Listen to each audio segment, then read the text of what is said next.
When you're preparing a presentation using PowerPoint, you need to cite all images used that you didn't create yourself. The format for your caption varies depending on whether you're using Modern Language Association, MLA, American Psychological Association, APA, or Chicago Citation style. MLA. Provide a figure number for the image. Figures are labeled using the abbreviation FIG, followed by a sequential number.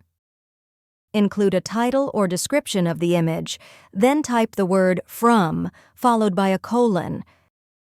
Identify where you got the image from with a full citation.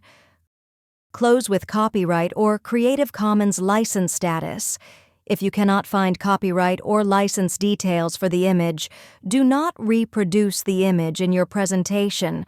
Place a period at the end of the copyright or license information. APA. Label the image with a figure number.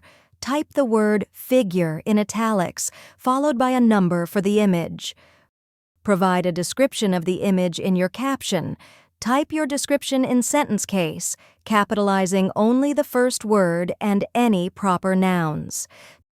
Type the words adapted from.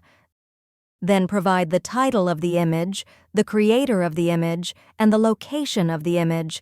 Since typically you'll pull an image from the internet, include a URL for the image.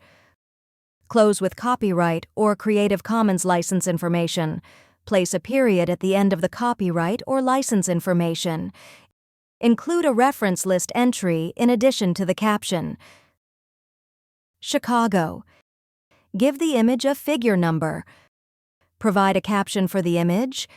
Include the title and name of the artist in your caption, writing a brief sentence that ties the image into the rest of your presentation. Include a full citation for the image in a footnote. If you found this video helpful, please click the like button and subscribe to our channel for even more helpful tutorials.